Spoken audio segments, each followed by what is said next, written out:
یہ تو ہو چکی ہیں. اب کہتے ہیں قادیانیوں کو مسلمان کہلانے کا کیا حق ہے. چلو جی میں نے یہ کر دیا. اچھا اس کا دوسرا حصہ. یہ جو ہے نا زینت والا مضمون، اس پر مسلمان شعراء نے بہت پیارے پیارے اظہار کیے ہوئے ہیں. حضرت یہ وہ ان کے ہیں خسرو کا جو شب بودم من جائی شب جائی کے من بودم، وہی پڑھنے والا کلام ہے. بہت ہی پیارا وہ تو یونیورسٹی کا الہامی کلام ہے. اور اس میں یہی منظر ہے کہ خدا خود میرے مجلس بود سب جائی کے من بودم، محمد شمع محفل بود سب جائی کے من بودم. اللہ خود میرے مجلس تھا. رات جہاں میں نے بسر کی ہے نا آج اپنے عشق و محبت کے ایک لازوال مکان میں، وہاں یہ عالم تھا کہ خدا میرے مجلس بنا ہوا تھا اور شمع محفل محمد مصطفیٰ تھے. اگر اس شمع کو دور کرتے تو کون سا حسن دکھائی دیتا. اور اس شمع کے سامنے بھی چہرے پھیکے پڑ گئے. دونوں مضمون ہیں.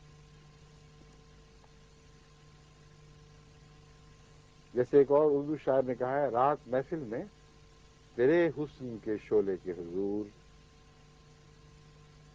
شمع کے منہ پہ جو دیکھا تو کہیں نور نہ تھا. وہاں وہ کہتا ہے کہ میرا محبوب تو ایسا روشن ہے کہ اس کا جب حسن جلوہ گر ہوا تو شمع کے منہ پہ دیکھا تو کہیں نور نہ تھا. تو یہ مضمون اور آگے بڑھ گیا ہے ایک معنی میں. اگر خدا کے تمام انبیاء شمع تھے اور شمع ہی تھے، نور کی شمع تھیں جو مختلف وقتوں میں روشن کی گئیں، اپنے اپنے وقت میں انہوں نے اندھیروں کو اجالے کر دیا. مگر جب حضرت محمد مصطفیٰ صلی اللہ علیہ وسلم کا سورج شروع ہوا ہے تو واقعہ یہ ہے کہ شمع کے منہ پہ جو دیکھا تو کہیں نور نہ تھا. کبھی سورج میں بھی چراغ جلا کے دیکھا کسی نے؟ سورج کو چراغ دکھانے کا محاورہ تو ہے، مگر وہ شمع دیکھو تو صحیح، کوئی بجھائے یا نہ بجھائے بجھ ہی جاتی ہے بیچاری. اس کا بے معنی بے مقصد دکھائی دیتی ہے. بس حضرت اقدس محمد مصطفیٰ صلی اللہ علیہ وسلم کو جب سراج منیرہ فرمایا گیا تو یہ ایک خاص لقب ہے. یہ خاتمیت کا حقیقی معنی اور گہرا جو عرفان والا معنی وہ دکھاتا ہے. ایسا محمد ایسا جلوہ طلوع ہو گیا ہے کہ اب شمع ختم ہونے ہی ہونے تھیں. ان کا فیض جاری نہیں رہ سکتا. مولوی صاحب کہتے ہیں نا تم نے سب شمع بجھانے کی کوشش کی، غلط کیا ہے. شمع کی ایک فہرست بنائی گئی تھی، ان سب شمعوں کی فہرست بنا کر لکھا تھا کہ یہ فلاں میٹل کی شمع ہے، یہ فلاں کی ہے، یہ فلاں کی ہے، فلاں کی ہے، فلاں زمانے کی. اب ان کے نام اس فہرست سے باہر نہیں نکلیں گے. اور سورج ہوتا رہے، چمکتا رہے، مگر شمع کی ضرورت پڑنی ضرور ہے. بس وہ شمع پیچھے سے آئے گی. شمع تو آزاد ہیں. پرانی کو شمع لا کر اس سورج کی روشنی میں لگا دیں گے. اس کو سورج غروب ہوتا تو ہے، بعض دفعہ نظروں سے اوجھل ہو جاتا ہے، مگر ایک چاند بھی تو چھوڑ جایا کرتا ہے. اس چاند سے کیوں نور نہیں پاتے جس نے محمد رسول اللہ علیہ وسلم کا نور پایا ہے؟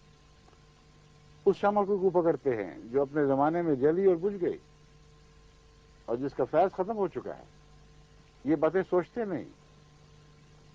اب اللہ ہی عقل دے. ہم تو تھک گئے ہیں دن رات سمجھاتے سمجھاتے، مگر انشاءاللہ تھکنا نہیں ہے. غلطی سے کہہ دیا.